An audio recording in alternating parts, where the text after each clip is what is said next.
ئازیزان و خۆشەویستان، ئەم کاتتان باش. من شەماڵ عەلیمۆیە بینەری بەرنامەیەکی تری ڕووداوەکانی هەفتەن.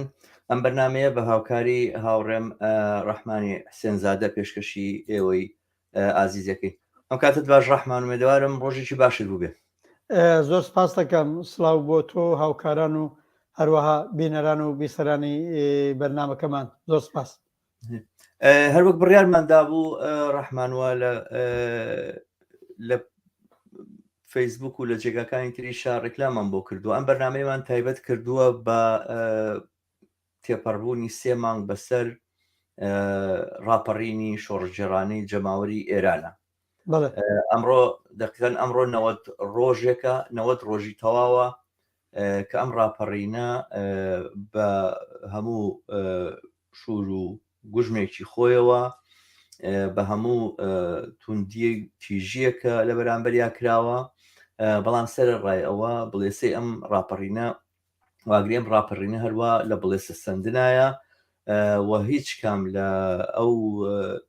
ڕێو شوێنانەی کە جمهوری ئیسلامی ئێران گرتوێتێ بەر بۆ سەرکوتکردنی ئەم ڕاپەڕینە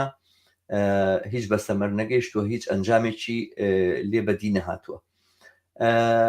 ئێمە ئەمڕۆ ئەمانەوێت چاوخشاندنێک بکەین بەسەر دەستکەوتەکانی ئەم ڕاپەڕینە شۆڕژێڕانەیە و ئەو ئاستەنگانە چین کە لە بەرامبەریا وەستاوە، ئەو هەڕەشانە چین کە هەڕەشیان لێکن، و ئایا چیکردن بەڕاستی پێویستەکە جەماوەری کارگەر و زەحمەتکێش و لە پێشیانەوە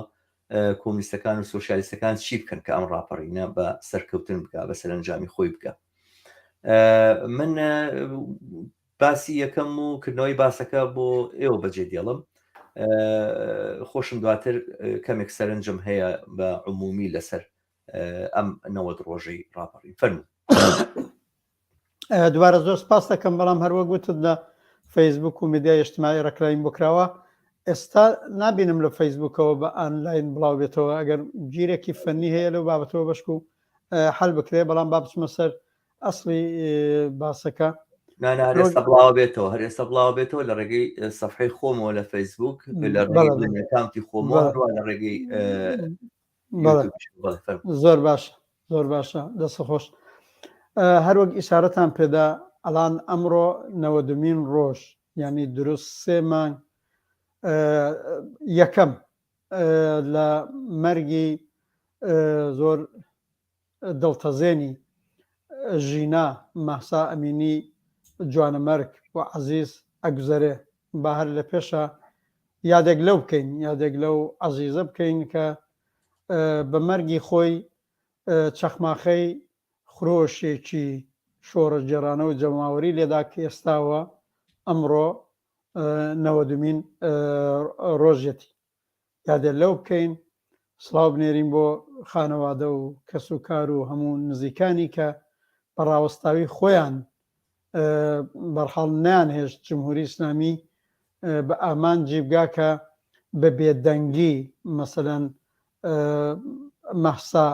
بە خاک بسپێردرێ و هیچ شتێکی لێ نەکەوێتەوە. دروست ئەو یەکەمین مێتینگی جەماوەری لە ئارامستانی ئایچی سەقز 90 ڕۆژ لەوە پێش دەستپێکەری ئەم خرۆشە جەماوەریە بوو. وەلایەکی دیکەوە یادێ بکەین لە هەموو ئەو گیانبەخت کردوانەی ئەم 3 مانگە، سڵاو بۆ کەس و کار و نزیکانیان، و لە عینە حاڵە لە هەموو ئەو بریندار و ئەوانی واڵان گیراون ئەڵان نزیک بە 20,000 ئینسان لە زیندانەکانی جمهوری ئیسلامیان. هەموو ئەمانە بە فداکاری خۆیان عاقبەت سوتەمەنی ئەم خڕۆشە جەماوەریان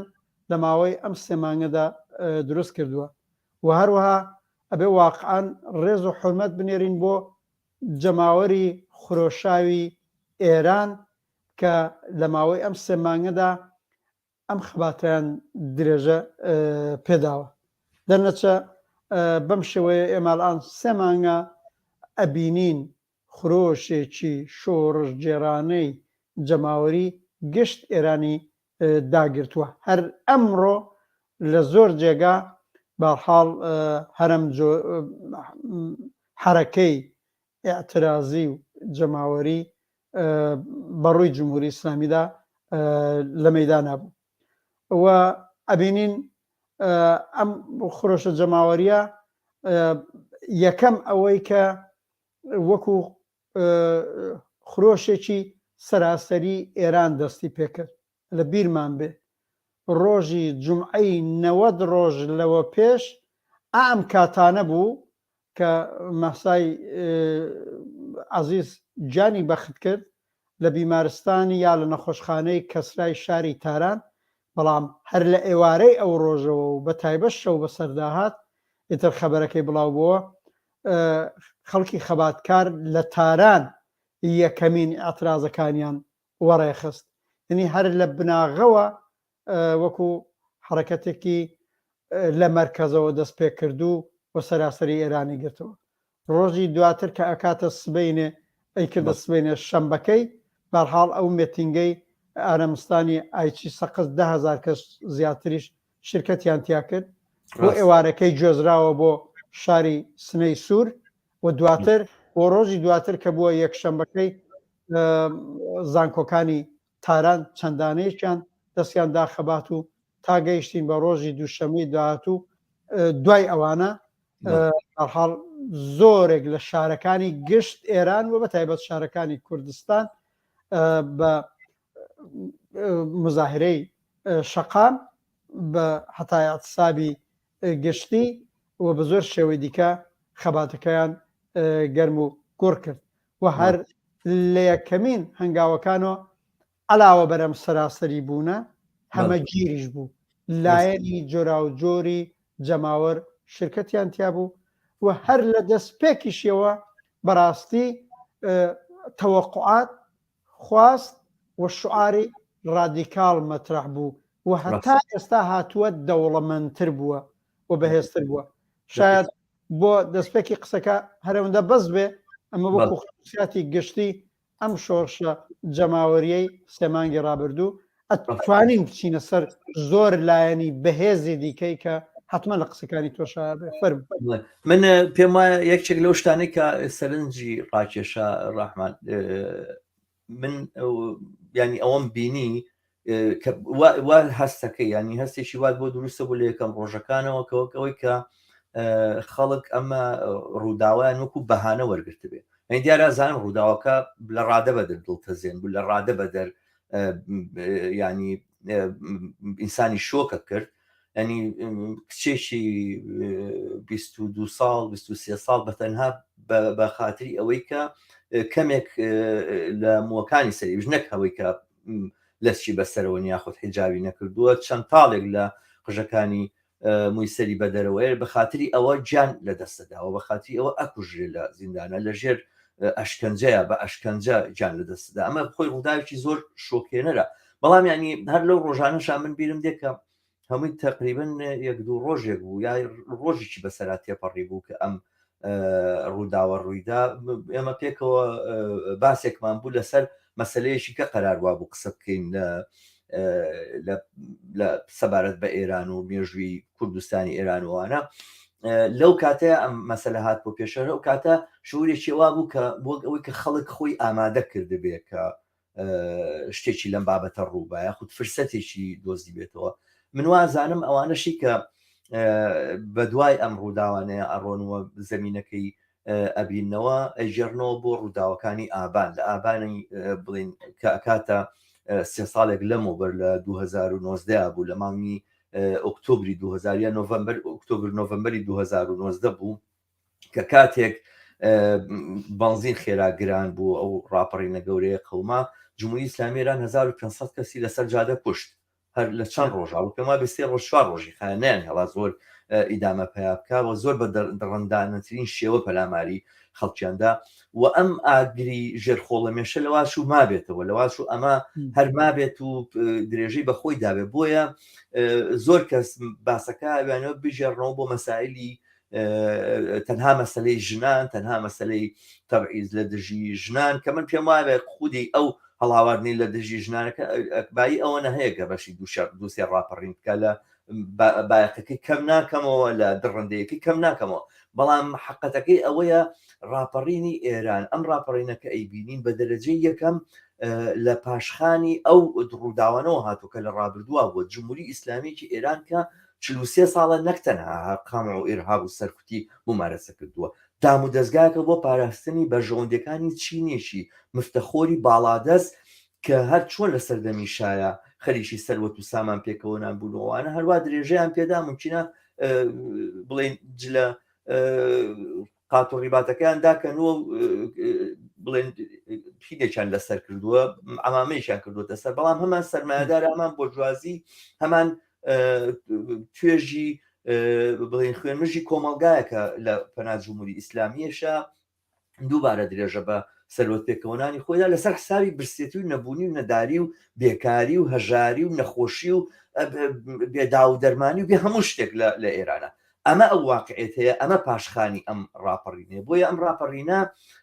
بەو ئەندازەیە کە نزیک بێتەوە لەم پاشخانی خۆی و تعبیر لەو ناڕەزایی و تووڕێیە بکاکە لە ناو کۆمەلگایە هەیە ئومێدی پێشڕەویشی تیا من ئەمە بۆ چوونمە لەم لێکدانەوەی کە بینیمان لە یەکەم ڕۆژەکانە بەشێک ئەم مەسائلانە هەتا بە ئەنقەسری لەلایەن هەندێک لایەنەوە ممکنە دابپۆشتێ زۆرتر جەنبە و لایەنی ستەم لە دژی ژنان ستەم لە دژی ئازادیە شخصیەکانوانە بەرجەستە بکرێتەوە بڕای من ئەمە خوێندنەوەیشی زۆر دروست نییە بۆ ئەم ڕاپەڕین و پاشخانەکان دقیقاً وایە ئەم خۆرۆشە جەماوەریەی سێمانی ڕابردوو بێ سابقە نەبوو یا بێ زەمینە نەبوو بێ هەلومەرجی پێشوو نەبوو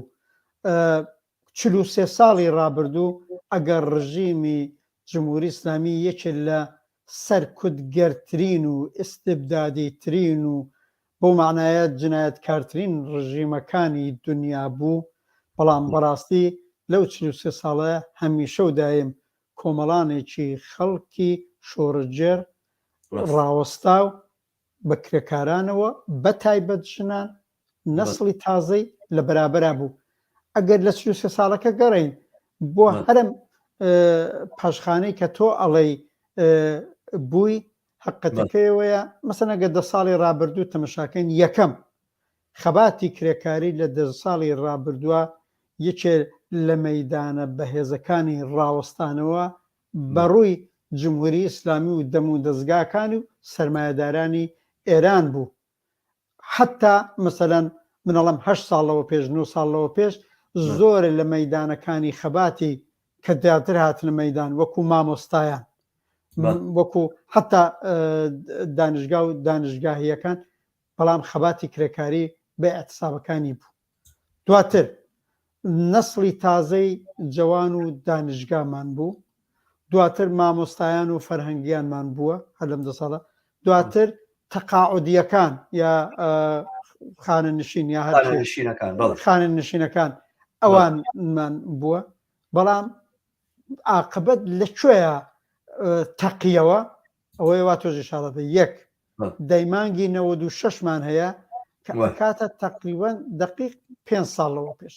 5 ساڵ 1-2 کەمتر ئەو وەختە نزیکی 10 ڕۆژ نزیک 100 شار 120 شاری ئێران عاقبەت بەڕووی فەقر و گرانی و هەڵاواردن و نابەرابەری و بەڕووی جمهوری ئیسلامی هاتنە مەیدان ئەو کات بوو ئەوەی پێڵێن بزوتنەوەی سەرنگونی خواست هەمیشە هەلومەرجی بوو بەڵام ئەو وەخت وەکو بزوتنەوە خۆی جێخست و ئەو وەختە بوو مەسەلەن ئەو شعارە بەهێزە درا ئوسولگەرە ئیسلاح تەڵەب ئیتر کۆتایی ماجرایە و ئێوە عمرتانەوە و ئومێد بەم یا ئەو جناحی جمهوری ئیسلامی نەما لە وەختەوە ئەو شۆڕش بزوتنەوەیەکی جەماوەری سەرنگونی خواست خۆی جێخست بە چەند مانگ دواترەکەی دووبار هەر لەو هاوینەدا لە ساڵی 97 ئیدامەی پێدا کرد تا گەیشتینە ئابانی 98 ئەوەی تۆ ئیشارەی پێکەی بەڵێ بە بۆنەی گرانبوونی بێنزینەوە وایە دیسان نزیک 1 هەفتە زیاتر لە 100 شار خۆشان و زۆر جمهوری ئیسلامی مەمجار دڕندانەتر وایە بە پێ و ئامارەی خۆیان تەئیدیان کردواڵن 1500 کەس کوژراوە تەنان لەوانەیە لەوە زیاتر بێ کوژراوەکان بریندارەکان ئەوەش سەرنجڕاکێشە کە لەو دوای ئەو کوشتارەشەوە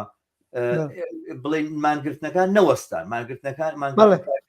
هەرواڵێم ئەمیزەوە بڵێم مانگرتنە کرێکاریەکان بوون و لە هەمویان گرنگتر مانگرتنی کرێکارانی هەفتە پە بوو کە لە ڕاستیا کەسانی وەکو ئیبراهیم عەباسی و ئیسماعیلی بەخشی و زۆرێک بەهمەنی و زۆر هەفڕاوی ڕادیکاڵی دیکە دەرکەوتن هینی کرێکارانی فولادی ئەهواز بوو لە عێراق بوو گاز و پتروشیمیەکان لابعادی 114 مەرکەز هاتنە مەیدان و لە عین حاڵا بەتایبەت لە ساڵی پێش ئەم خڕۆشانەدا فەرهەنگیان و مامۆستایان و ئەوەی پیاڵین فەرهەنگیان هەموو یەکشەمبەیەک نزیکی چەندین مانگ لە سەتی سەراسەری ئێرانە ئیجتیماعیان بوو بەڵەجا ئەم نمونانم بۆیە باس کرد بڵم وایە ئەم پێشینەیە بوو ئەم سابقەیە بوو کۆمەلگا جارێتر لەوە گەڕا پتەقێتەوە ئەوەی ئێمە پێڵین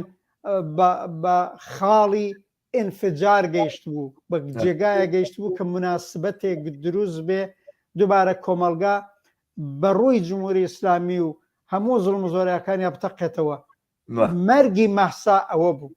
مەرگی مەحسا چەند شت دەستیدا بەیەکەوە یەک هەر وەک تۆوتت کچێکی جوانی 22 ساڵە لە شارستان و هەستا بوو چ بووە مرکز بە قەوری مەشهور غەریب لەوێ چەند تاڵەمووی دیار بوو زۆر بێبەزەیانە هەر لەو شەوەدا تا سەتی مەرگیان مرد و هەر زۆر کە زەڵەن هەرو شەوە مرد بوو بەڵام دوایی بە فێڵ و تەڵەکە لەسەر 3-4 ڕۆژە لەسەر تەختی بیمارستان دایان نابوو و دوایەوە یەک دوو مانگ پێشەوە خەبات بەڕووی حجابی ئیسلامی زۆر پەرەی گرت بوو ئەم مەوردەش دووبارە لەسەر حجابی ئیسلامی کە گویا پۆشتی ئیسلامیەکەی ڕعایەت نەکردووە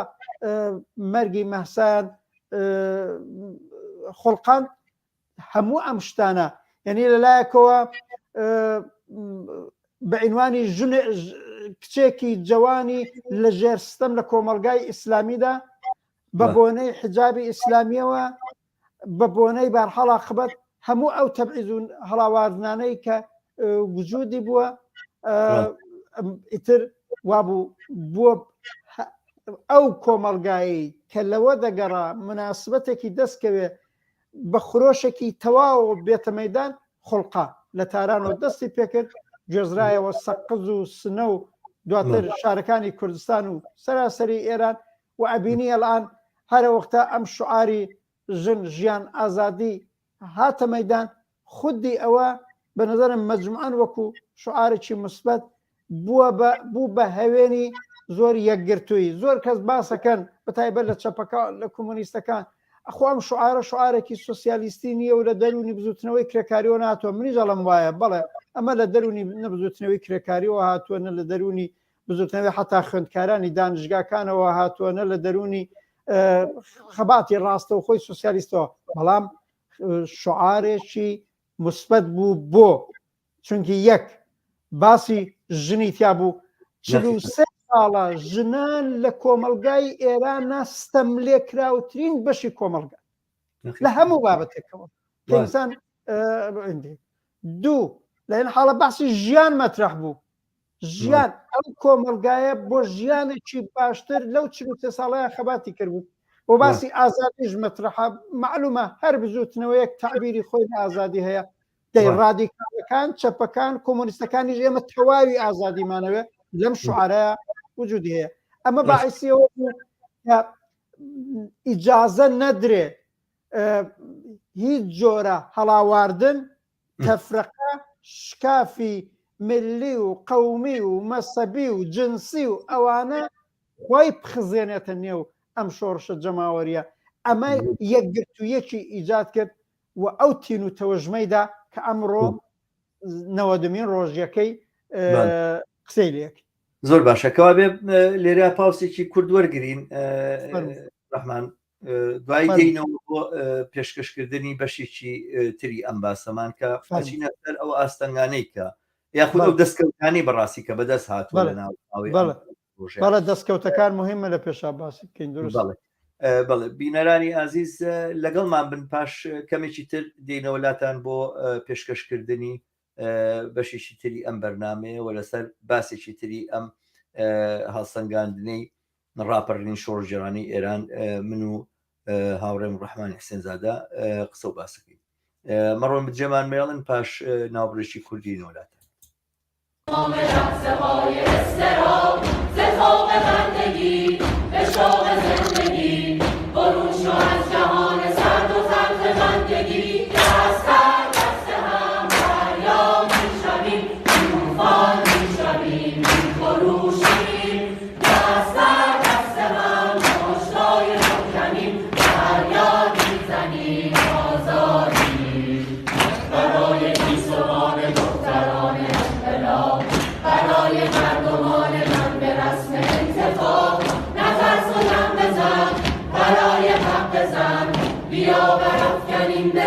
جون اهرمن که فردای روشنی در انتظار ماست فسانه گذشته بر لبان بچه هاست تنین خنده ها بلند و یک صداست شعار زن زندگی پیام نسل ماست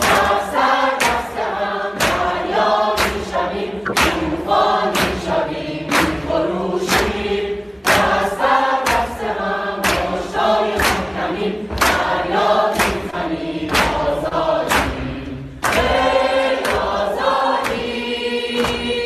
ای آزادی زن زندگی آزادی. بەڵێ سرودێک بوو لە خوێندکارانی دانیشگای هونەری تاران بە ناوی ژن ژیان ئازادی. گەڕینەوە بۆ باسەکەمان لەگەڵ ڕەحمانە. هاوڕێ ڕەحمان، من ینی لەو دەستکەوتانی کە باسەکرێ ئێستا ئەوەی کە زۆر سەرنجڕاکێشە مەسەلەی خودی وشەی شۆڕشە. من وایە بینم بەر لەم ڕاپەڕینە بەشێک نایە ناوە شۆڕش. من خۆم هێشتا بەڕاستی زۆر دڵنیا نیم لەوەی کەوا ئەم وشەیە پڕ بە پێستی ئەم جوڵان نەک لە بەرەوەی کە جوڵانەوە کە ڕادیکالنێ نەک لە بەرەوەی جوڵانەوە کە ینی زۆر تایبەتی ژنیەتەنانە لە ڕۆژهەڵاتی ناوەڕاستە کە من پێم وایە لە تاریخی 100 ساڵی ڕابردووە جوڵانەی وا ڕادیکال لە خۆرهەڵاتی ناوەڕاستە نەبووە، تا ئێستا نەماندیوە. باسەکە لەسەر ئەمە نیە، بەڵام خودی ئەوەی کە شۆڕش سەرنجام ئاڵوگۆڕێکی ڕێشەیە لە بارودۆخی کۆمەڵایەتی و ئابووری و بلانی کەم سیاسیە. ئەگەر هەر ئەوانەی تریژ وازێ بێنین هەر باسی شۆڕشی سیاسی بکەین بە معنای گۆڕینی سیستمێکی سیاسی و لابردنی دەستور و هەموو بڵێن قوانین و ڕێڕەسمەکانی و هیتێنانی دانەیەکی تر. ئەمە هێشتا لە ئەنجامی ئەم حرەکەتەیە بەدی ناتوە، بۆیە بن تۆزە متەڕەدم پێ بڵێم شۆڕش. بەڵام هەر خودی باسکردن لە شۆڕژەوە کە شۆڕش پێویستە و شۆڕش زەرورە و ئەمانە بە جۆرێک کۆمیستەکانی لێ دەرچێت کەمێک وەکو بڤەوا بوو. ینی جەراناتی زۆر لە ناو ئێرانە بە تایبەتی وەختێک کە هاتە باسی شۆڕش و ئاڵوگۆڕی شۆڕجەرانە دەیت دووبارە نۆرەی توندوتیژیە، دووبارە نۆرەی هەرجومەرجە. ئەی سووریا نابینن، ئەی نابینن لە لیبیا چی لێ هاتووە، مەسەلەن وڵاتێکی وەکو عێراق باسەکرا، یاخود ئەو ئەنجامانی کە هاڵوگۆڕ لە میسرا پێی گەیشتووان ئەوانە دەستنیشانەکراوە و وتراکەیتە شۆڕژەمان گەێنە بەم ڕۆژگارە. زۆرتر قسە لەسەر ئیسلاحا دەکرا، هەتا کەسێک دەبینی باسی شۆڕشەکە دەبینی بە شانوباڵی ریفۆرم و ریفۆرمکردن و ئەم جمهوری ئیسلامی توانێت باشتر بێتوە ئەو لایەنەی چاکە ئەم لایەنەی پۆزتیفە و ئەتوانین تەکمیلیکەین و چاشیکەین زۆر لەمانە هەبوون تەنان لە ناو ئەو پۆزیسیۆنانی کە لە دەرەوەی وڵاتی شابوون یارە بۆ ئێمەمانان کە کورد زمانی کەمتر ئەمانم ئەم بیستوە گەرچی مەسەلەن واحزابەکانی کوردیش زۆر کەمیان نەکردەوەی کە ئامادە بوون بۆ هەموو سات و سەودایەک و تاوە لیان ئاشکرا بووە لەم چەند ساڵی ڕابردووە چوونەتە ناو ئێرانیشەوە بۆ گفتوگۆکردن بەرحاڵ مەبەستمەوەیە بەڵام یەکەمین دەستکەوت من وایە بینم تێکشکاندنی ئەو تێڕوانینەوە ئەو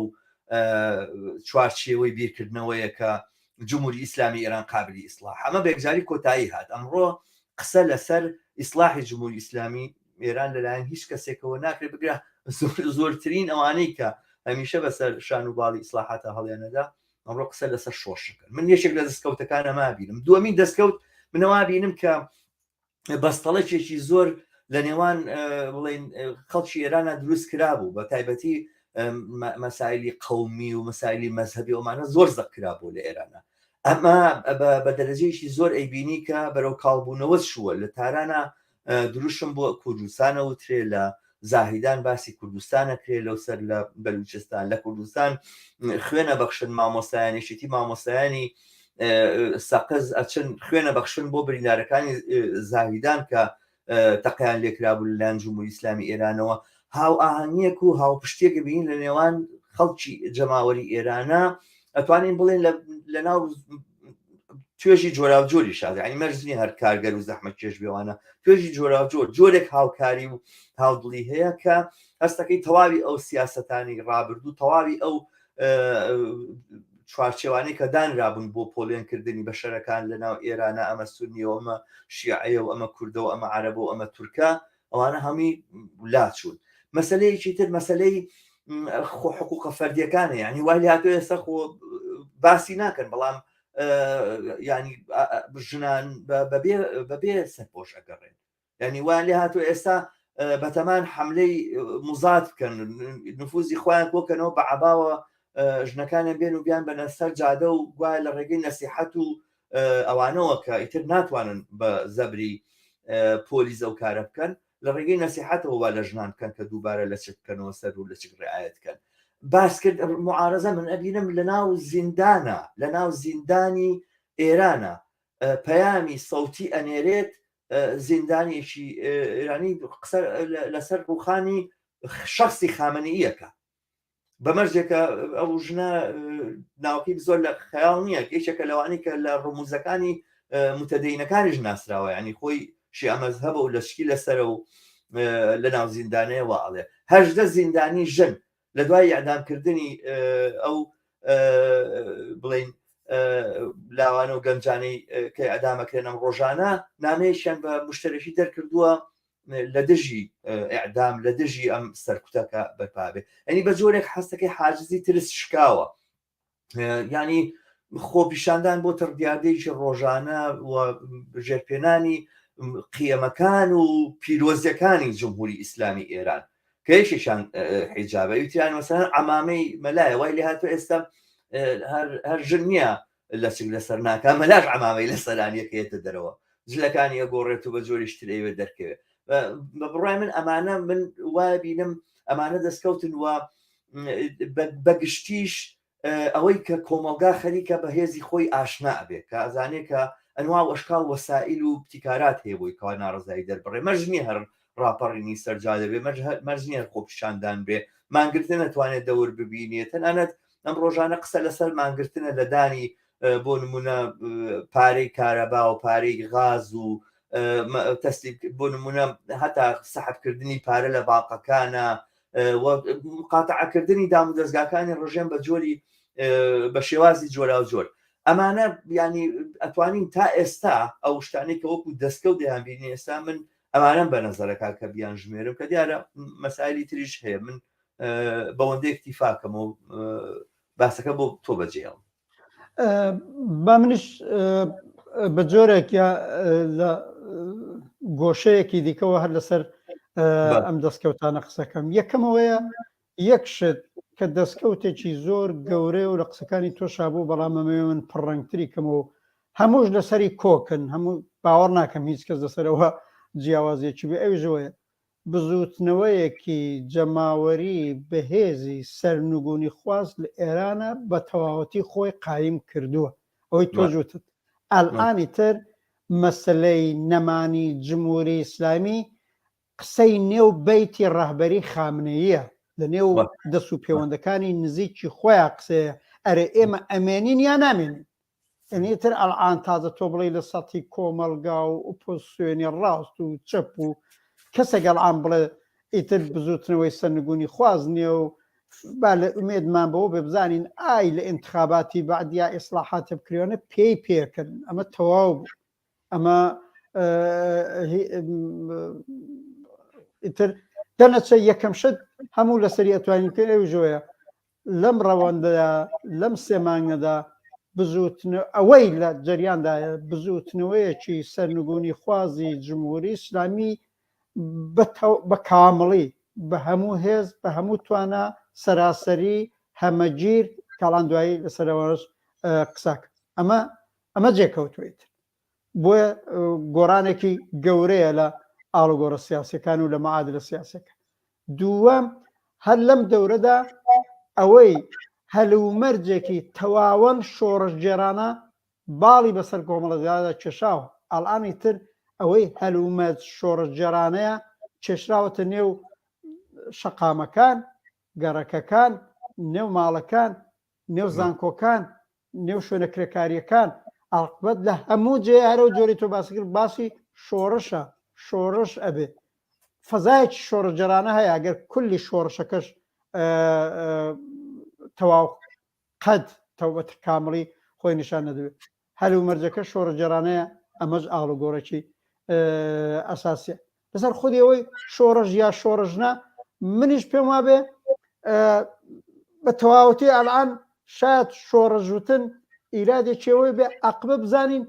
ڕەوتەکە بەرەو کوێ چییە گەر ئەم شۆڕشە هەر لە سەتی شۆڕشێکی سیاسیە بمێنێتەوە ئەبێ بزانین کام هێز کام بەرە ڕاست یا چەپ دەست باڵای تیاپەیاکەن بەڕاستی ئەگەر هێزی دەستە ڕاستی و ڕاستەکان تیا دەست باڵای بکەن وەکو ئاڵوگۆڕێکی سیاسی من پێی ناڵم شۆڕژە وەختە ئەڵم کۆنەپەرستیەکی دیکە خەریکە بەسەر ئێرانە زاڵە بێ و دوایەوە بزانین چەند ناچێتە ناخی کۆمەلگا و بۆ شۆڕشێکی حتا ئیقتصادی بەڵام من ئەتوانم بە هەموو ئەو فاکتەرانەی لەم فەزا شۆڕژگێرانە ئەم دەورای بین هەموو فاکتەرەکانی ئەوەی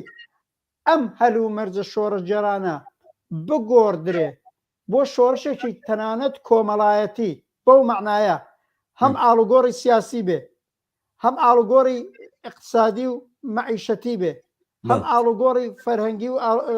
بێ هەموو ئەمانەی تایە و هەموو ئەمانە نیشانەکانی خۆی نیشانەدەن و لەم سێمانگەدا تەجروبا کرا هەرە و نمونەی تۆ باسەکەی ئەلعانی تر مەسەلەی حجاب نەماوە ئەلان بە ئاشکرا لە نێو زانکۆکان ئەو کلاسە ڕسمیانش کە ئەچنەوە هێشتا کوونە مەسەڵەن بە اعتسابی زانکۆ پەیوەست نەبوون ئەو خانمەی ئەچێ لەوێ دەرز بدا ئیتر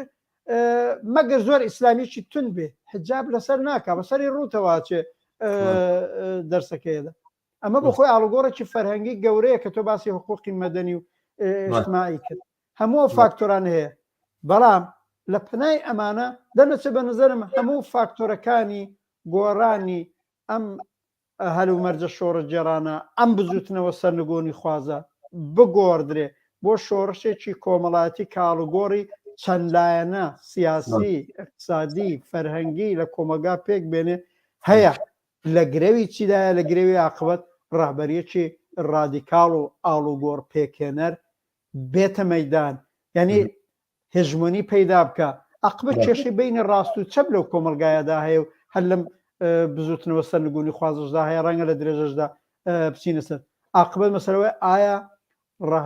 هەر ئەگەر ئەم هەلومەرجە شۆڕژگێرانە هەیە ئەگەر هەموو فاکتۆرە شۆڕژگێرانە هەیە پێ بەپێی ئەوە دەی ڕاهبەریەکی سەراسەری ڕادیکاڵی شۆڕژگێریش جێگیرە بێ ئێستا ڕابەری لە سەتی محەلمان هەیە لە گەڕەکەکان کە ئەو خەباتە سازمانە دەن لە زانکۆکان لە شوێنە کرێکاریەکان لە هەموو ئەوانەیە هەموو ئەم کارانە سازماندراون هەموو ئەم کارانە ڕاهبەری خۆی هەیە و من پێم وابێ بە تایبەت سێ ڕۆژی هەفتەی ڕابردوو کە 14 و 15 و 16 ئازەر بوو هەنگاوێکی تازەی کەنای ئەویش ئەوەیە شەبەکەیەکی قەویتر لە جاران پەیوەندی لە بینی ئەم ڕابەرانە مەیدانیە بەوجود هاتووە کە بۆ خۆی ئەتوانێ یەکێک لە بەردی بناغەکانی هەستانی ڕابەریەکی سەراسەری بێ و زۆر شتی دیکە. بەڵام علاوە بەرەوە لە قسەی تۆشدا بوو چەند دەستکەوت زۆر مهمن. یەکەم وەیە ئەم خرۆشە جەماوەریە تەواوەن سەراسەریە بە هەموو خەڵکی ئێران مەربوتە یەک وێ لە تارانی شۆ دەستی پێک زۆر ناسیۆنالیستی ئێرانی و ناسیۆنالیستی کوردوانە زۆر ویستیان تەفرەقە لە بینیا دروستکەن بە هەر نمونونەکەی بڵێم ناسیۆنالیزم ئێرانی لە ڕۆژی ئەوڵەوە مەحسا کە ببوو بە ڕەمزی ئەم فەزا شۆڕژگەرانەیە ئەوت مەحسا دختەری ئیران ناسیۆنالیزمی کوردیش لە مەرابەدا مەحسا یا ژینا کچی کورد من لە مقابلەیەکە پێ لەگە خۆت یا لە جەیەکی دیکە بۆ باسم کەوت مەحساڵان کچی دنیاە مەحساڵان ڕەمزی خەباتکاری لە هەموو دنیاە نەکرد ئێرانیش دەرنەچە بە نەزەرم یەکێ لە گەورەترین دەستکەوتەکان تۆژی شارەت پێکرد ئەویژەوەی ئەویش تەفرەقەی قەومی مەسەبی سونی ئەمەی خستۆتە لاوە نەگەوەی خەتەرەکەی نییە من ئەڵان ئەڵێم خەتەرەکەی هەیە نیگەرانیەکانی هەیە بەڵام خستوێتە لاوە ئەم خەباتە ئەمە سەراسەری بوون ئەویژەوە ئامرانی تەفرەقە خستنەوە قەومی مەسەبی بوون خستنە لاوە هەمەگیر بوون مەسەلە هەرەوە نییە ژنان دەست پێشکەری ئەم خەباتە پڕهێزە بوون لاوان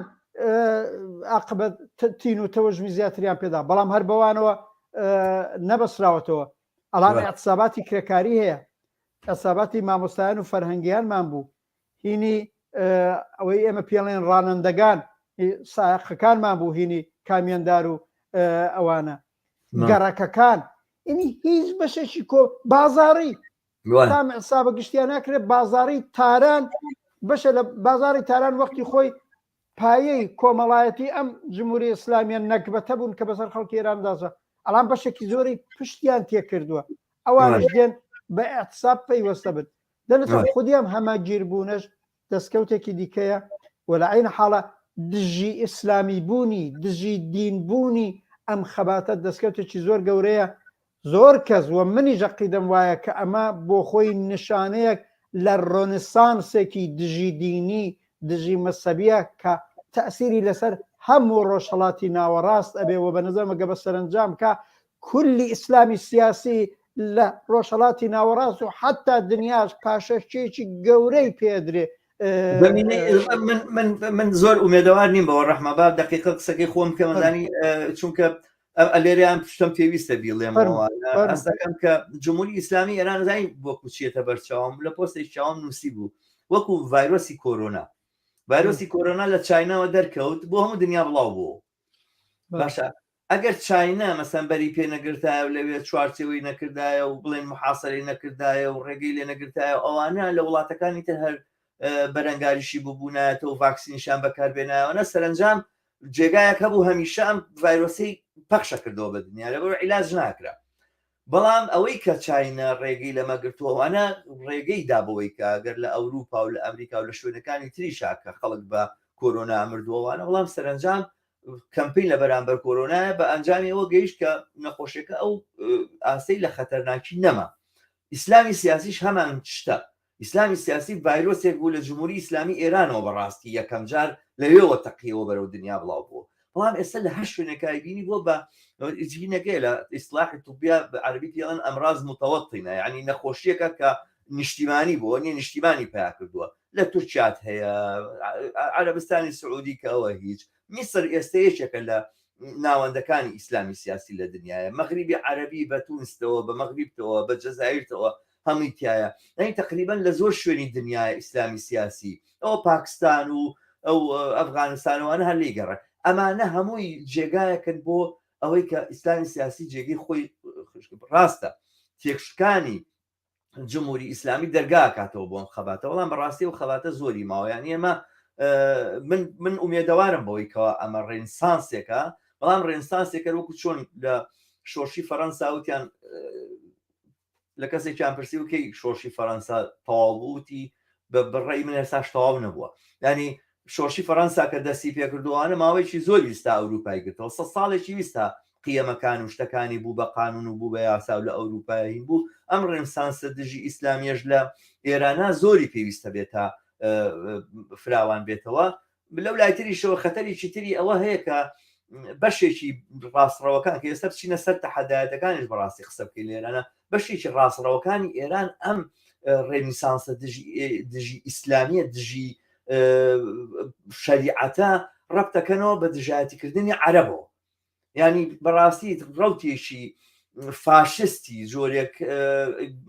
ناسیۆنالیستی ئێرانی پێت گوتم جاری پێشوو پان ئێرانی شتێکی ترە و کەلیمە بەکار نایەنە، بەڵام شۆڤینیستێکی ئێران میحوەری کە پێی وایە ئێرانی تر سەرداری هەموو ناوچەکەی و ئەبێ باڵادەست بێ بەسەرینەکە، ئەمە بە دژایەتیکردنی عەرەب دژایەتیکردنی موسڵمان و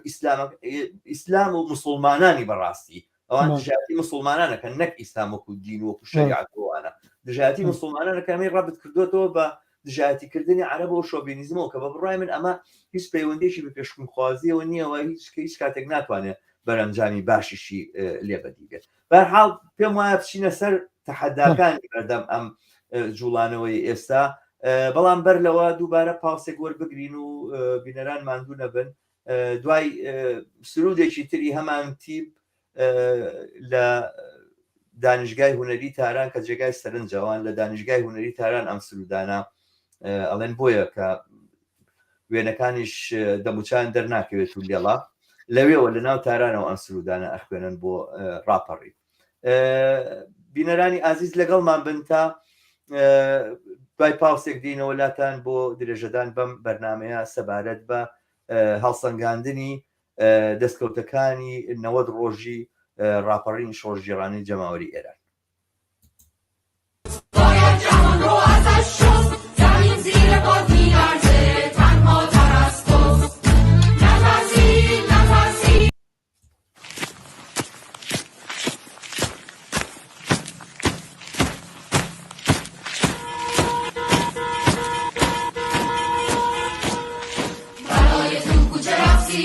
برای دیگه نفرسیدن، برای فردا که میخندیم، برای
بەڵێ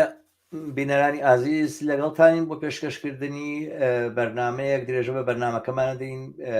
سەبارەت بە هەڵسەنگاندنی دەستکەوتەکانی 90 ڕۆژی ڕاپەڕینی شۆڕژێڕانی ئێرانە. بەرنامە ڕووداوەکانی هەفتە من و هاوڕێم ڕەحمان حسێنزادە پێشکەشی ئەوەی ئازیزەکەین هەر هەفتەیەک پێنجشەممان سەعات 10 بە کاتی کوردستان 10:30 بە کاتی ئێران 8 بە کاتی ئەوروپا. داواتان لێکن سەبارەت بەم بەرنامە دۆست و ئاشنایەتان ئاگادار بکەنەوە و ئەگەر کەناڵی هیواکان بەرنامەی لێوە پەخشە بێ لایک و شێر بکەن یا سەبسکرایب بکەن کۆمەک بە بەرنەپێشەوەی ئەم بەرنامەی و بەرنامەکانی تری کەناڵی هیواکەن. سپاسانک. بەڵێ ڕەحمان حسێنزادە من سەبارەت بە ئاستەنگەکان یا سەبارەت بە تەحەداکان چاڵنجەکان کە ڕوبەڕووی ئەم ڕاپەڕینە شۆڕژێڕانە ئەبێتەوە ئێستا کاتێتی قسە بکەین. من پێم خۆشە ئەم بەچیان تۆ دەستی پێ بکەی من دواتر کەمێک سەرنجی خۆم بەیانەکەم و قسەی دو ئاخریش بۆ ئێوەی ئازیز بەجێ با من لەسەر یەکشت ئەوەی ئیسلامی سیاسی ئەگەر جمهوری ئیسلامی هەروە خۆشت ئشارەت پێکرد سەری ماری ئیسلامی سیاسی بوو ئەو دایمەزران ئەوە جا هەر بەو دەلیلە من ئەگەر لەبیر بێ لە قسەکە ئەوە وتم ئەگەر ئەم ڕەوتەی دەستی پێکردووە بە سەرکەوتن بگا و معناکەوەیە گە جمهوری ئیسلامیش سەرنگونکە بە نەزەرم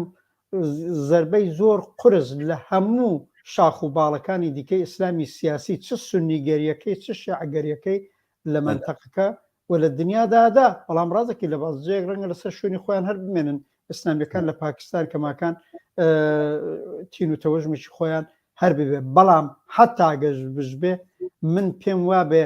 لە ژیانی مەدەنیە زۆر عادات و تەقالیدی ئیسلامی کە ئێستا لەم وڵاتانە زاڵ بووە بەسەر کۆمەلگاکەدا یا جێکەوتووە پاشەکشەی پێکرێ حتا مەسەن با نمونەی تورکیا من پێم وابێ جمهوری ئیسلامی ئەگەر بڕوخێ ئەردۆغان ئەوە هیچ تووشی مشکلی گەورا بێ ئەم حکوومەتی ئەو نەوعە ئیسلامی ئەو بەڵامی تر زۆرێک لەو دواکەوتوانەی ڕووی کردوێتەوە کۆمەلگای تورکیەکە ئەویش پۆششی ئیسلامی و لیباس و لەچک و ئەمانە توور هەڵەدرێت دەنەچ من پێم وابێ کەماکان ئەلاڕەقمەوەی یا مەسەن تاڵەبان بەم شکڵی ئێستا بە نەزەرم حکوومەتی ئیدارەی پێ ناکرێت ئەوە بە لەسەرەوە بڕۆین بەڵام ئەگە بچینە سەر ئاستەنگیەکان بە نەزەرم یەکەم شتێکە هەیە کە لە دڵی ئەم بزوتنەوە جەماوەریە گەورەی کە هەیە ئێمە بێ بزانین جارە ئەوڵن ئاستەنگی کە هەرماوە خودی جمهوری ئیسلامیە جمهوری ئیسلامی باوجودیەوەی 3 مانگە لە ژێر زەختێکی گەورەی کۆمەڵانی خەڵکایە بەڵام ڕژیمێکی هار چەندین دەم و دەستگای نظامی و ئینتزامی ئەرتەشی سپای پاسدارانی سپای قودسی بەسیجی 3-4 وەزارەتی ئیطلاعاتی لیباس شەخسیەکانی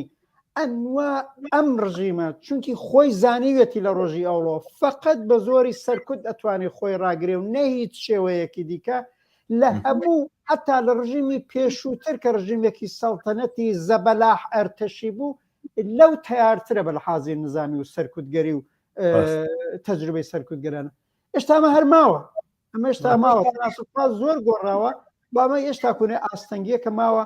کە با من هەر لێرە بڵێم دووشت ئەتوانێت زەربەی زۆر قورس لە جمهوری ئیسلامی بدە یەکەمەوە ڕەوتی ئەم خەباتە بەرەو ئاعترازاتی شەقامی ملیۆنی بڕوە لە تاران و لە شارە گەورەکان و ئیترەوە خەریکە هەلومەرجەکەی بۆ دروستە دووهەم ئاعتسابی کرێکاری لە شوێنە کرێکارە ئەسڵیەکان کە بربڕەی پشتی ئیقتصادی جمهوری ئیسلامی و سەرمایەداری ئێرانن هەروەک لە دەورەی شایە کرێکارانی نەوت هاتن و پشتیان شکات ئەوی ژەڵان ئاعتساباتە دەستی پێکردووە لە ئاستی پێویست نییە بەرەو ئەوار و ئەوای لەبێت ئەم دووشتە زۆر یەکەمەوە پس ئاستەنگیە خودی جمهوری ئیسلامیە بێ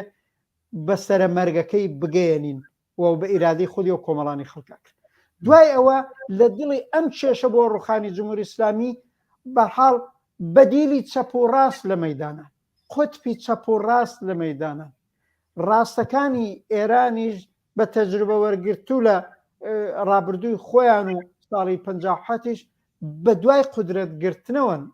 بەو لە حازە دەرنەچە من پێم وابێ ئەلا ڕەگمیەوەی فرۆشێکی جەماوەری یا بزوتنەوەیکی سەرنگونی خوازی هەمەگانیە بەو معنایە بەڵام لە دڵی ئەوەدا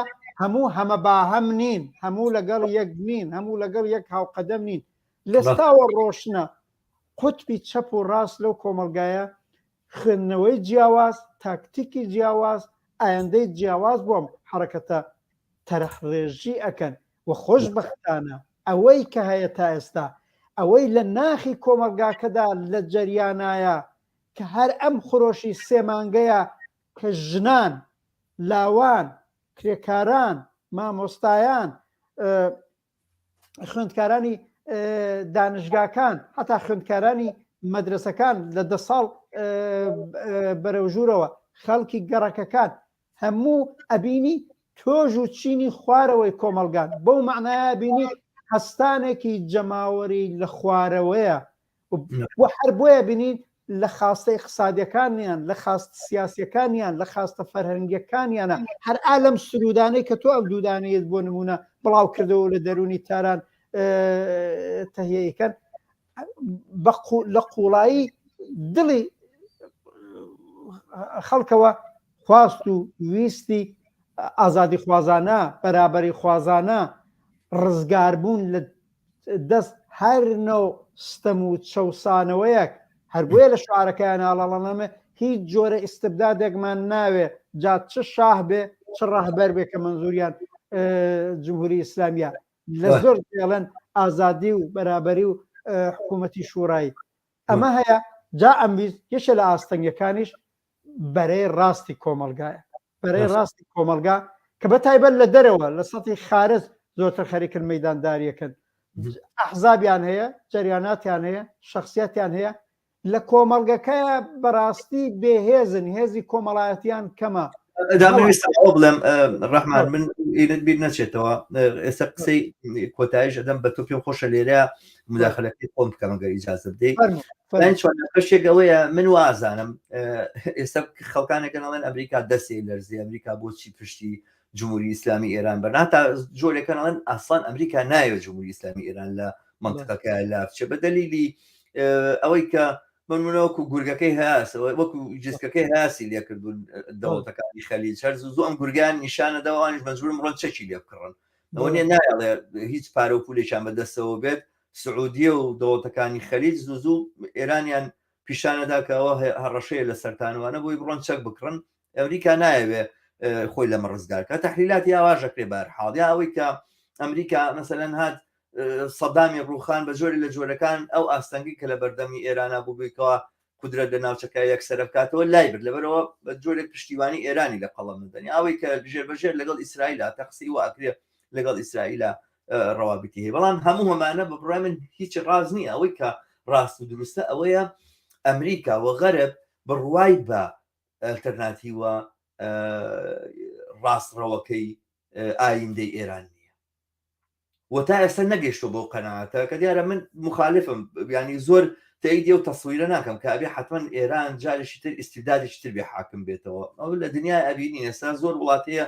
دیموکراسێتیشی تایە و پێزی کاری هەرزانیشی تایەوە تورکیا لە تەنیشتوانەوە خۆ کارگەری تورکی کاری هەرزانی هەیە چیەکە کارگەری تورکی یاخود کاری هەرزان پڕە لە دنیاە مەرج نییە ئیلا ئیستیبدادێکی عوریان و دڕندەی وەکو شایە وەکو جمهوری ئیسلامی ئێران بێتە ئەمە زەمانەت کەوە هندستان کاری هەرزان لە هەموو جێگایەکەی و ئەو وڵاتێکی بەحساب دیموکراتیتی تیاکری و هەڵبژاردنەوە عێراقی ژەبینین هەماشتە بە بڕای من ئەمە نا بەڵام ئەوەی کە ئەو بەدیلەوە ئەو ئەلتەرناتیوەی لە ڕوانگەی غەربەوە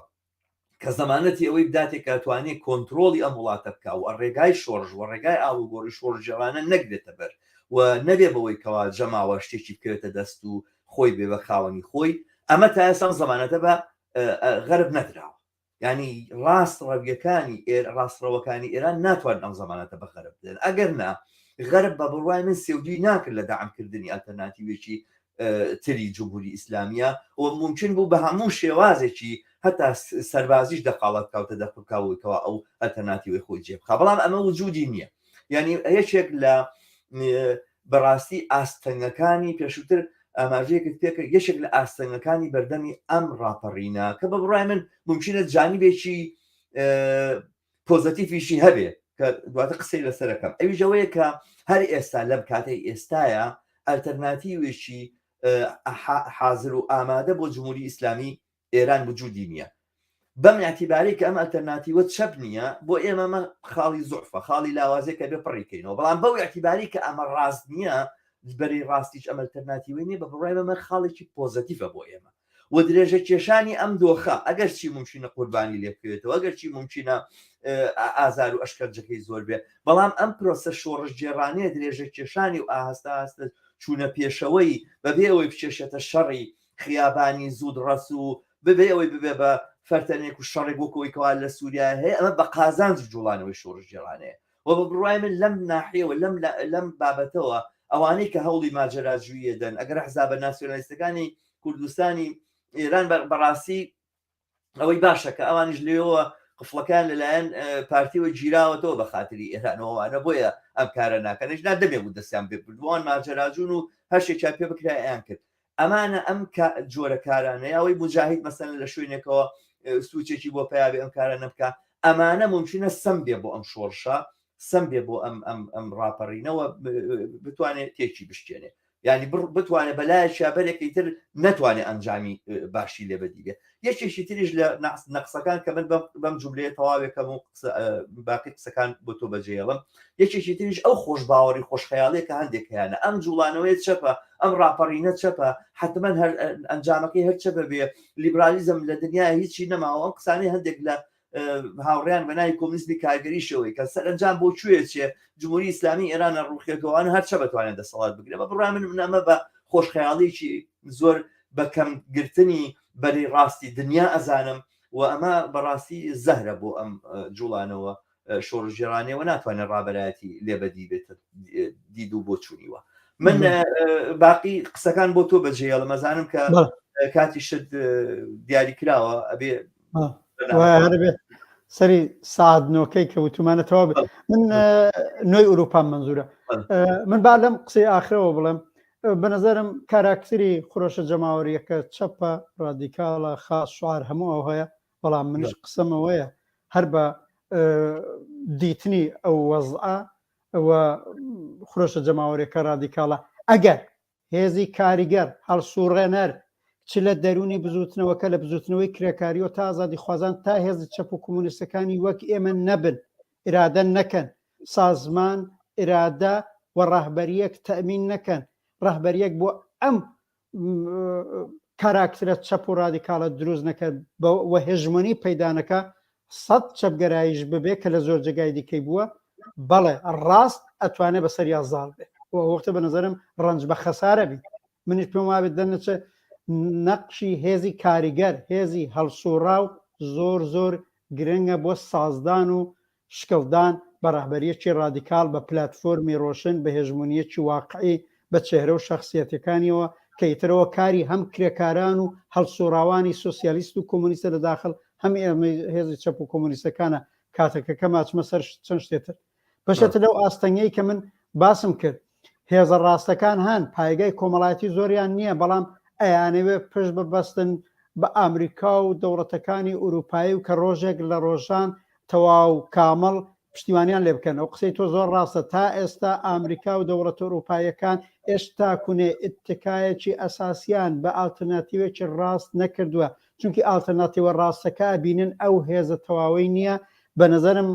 ڕۆژاواییەکان بە ئامریکا و هەموو ئەوانەوە کە لە فکری ڕاهبەر سازیان ئالتەرناتیو سازیان لە عین حاڵە ئەو واقعێتە چەپگەرایانەژە بینن ترسێکی گەورانەوەیە ئەم ئاڵوگۆڕە لە کۆنتترۆلی ئەوان دەرچێت ساڵی 57 بۆیە لە کۆنتترۆلیان دەرنەچوو اتفاقان بەدیلی ئیسلامی مەسەپی زۆر کۆنەپەرستی سازماندراو کە لە ڕاستیا خومینی بوو هێنایان بۆ سەرکوتی شۆڕشەکە و بە نظرم تاشیان موفق بوون 43 ساڵە ئەو نەکبەتیان بەسەر خەڵکی ئێرانە زاڵ کردو و سیستمی سەرمایان پاراست و ئیستبداریان پاراست و کاری هەرزانیشیان پاراست ئەم جار لەوەش نیگەرانن ئەمەژێکە لەو خەتەرانەیە هەیە و وجودی هەیە دەنەچە من پێم وابێ نیگەرانیەکی دیکاویژەوەیە بەڵێ عاقبەت باوجودیوێ لەم دەورەدا شکافە قەومی مەسەبەکان چوونە کەنا بەڵام دار و دەستەی هەم قەومی مەسەبی وجودیان هەیە کە لە درێژەدا ئەتوانن کارکردی زۆر زیانباریان ببێ باشێکیشیان کە مسلحن لە کوردستان بگرێت تا زاهدان زۆر جێگای دیکە من حتا ڕێگەیەکی سنیگەری بەتابێت لەم حرەکەتەی مەسەبیگەری و سنیگەری لەم حرەکەتەی بلوچستانە هەیە بە منفی ئەزانم بەڕاستیەوە منفیە بەشێک لە سنیگەراکان و مەلایەن لە کوردستانیش بە ئومێدی ئەوانن کە پشتیان کردوێتە جمهوری ئیسلامی و ظاهرەن بەیانیە دەرەکەن و جاری پێش و قسەمان لەسەرکردن وەکو بەرەیەکی کۆنەپەرستی ئەو کۆمەلگایە ئەم خەتەرانەشەیە بەڵام لەهایەتەن بەوە تەواویەکەم من بە یەکشت خۆشببینم کاراکتری شۆڕشەکە ژنان لاوان کرێکاران سێ هێزی بزوێنێری گەورن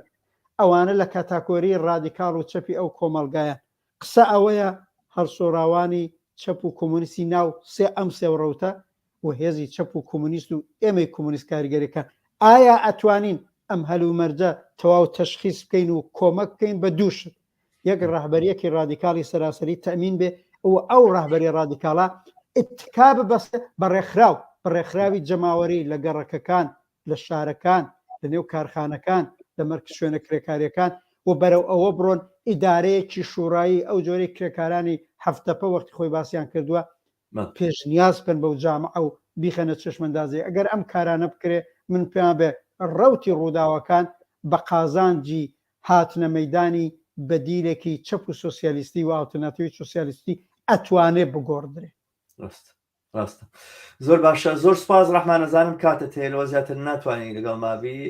دەستەکان خۆش بێ تا هەفتەی ئایندە سەرماسۆڵی ستۆکۆم نەخۆشمان نەخاوتوانین هیوادارم دەی شەوتان خۆش ڕۆژتان خۆش شەوی تۆ خۆش ڕەحمان سپاس بەڵێ ئازیزان و خۆشەویستان بەم ژۆرە هاتینە کۆتایی ئەم بەرنامەیەشمان سەبارەت بە دەستکەوتەکانی 90 ڕۆژی ڕاپەڕینی شۆڕژێڕانی ئێران کە لە چوارچێوەی بەرنامەی ڕووداوەکانی هەفتەیە پێشکەشمان کردن من و هاوڕێم ڕەحمان حسێنزادە لەگەڵ مابن بۆ بەرنامەکانی تر و سەرنج و پێشنیارەکانی خۆتان ئەو پرسیارانەی کە هاتانە ئەوانی کە پێتان وایە بێ مەحوەری قسە و باز دێ پێشنیاریکەن بۆ ئێمە بەتایبەت ڕاپەڕینی شۆڕژێڕانی ئێران مەسەلەیەک نێ تەنها پەیوەست بێ بە خودی ئێران و مەسەلەیەکە کە پەیوەستە بە چارەنووسی هەموو خۆرهەڵاتی ناوەڕاستەوە ئەگەر لە هەموو خۆرهەڵاتی ناوەڕاستیشە چارەنووسی کەسی پێوە نەبەسترابێتەوە چارەنووسی کوردستانی عێراقی خۆمانی ڕاستە و خۆ پێوە بەستراوەتەوە لەم قسە و باسانە لەم گفتوگویانە بەشدارمان بن بە کۆمنتان بە پرسیارتان بە ڕەخنەتان بە پێشنیارتان بە هەر جۆرێکە پێتانە گونجێ لە ڕێگای فەیسبوکەوە یاخود لە ڕێگای یوتیوبەوە کۆمنتەکانی خۆتان لەسەر ئەم بەرنامانە و بەرنامەکانی داهاتوومان بنووسن و کۆمەکپان کەن ئەم بەرنامانە زۆرترین بینەری هەبێ بیرم ناچە جارشت داواتان لێ بکەم کەناڵی هیوا لەسەر یوتیوب سەبسکرایب بکەن ئەتوان زەنگەکەش لێدەن بۆیکەوە ئاپدەیت و بەرنامە تازەکانتان پێ بگا کۆمەکپان بکەن کە دەنگی ئەم بەرنامەیە و بەرنامەکانی تری کەناڵی هیوا بە زۆرترین بینەر و بیسەر لە کوردستان بگە من تا بەرنامەیەکی تر بە شادی و کامەرانیتان ئەسپێرم هەربشی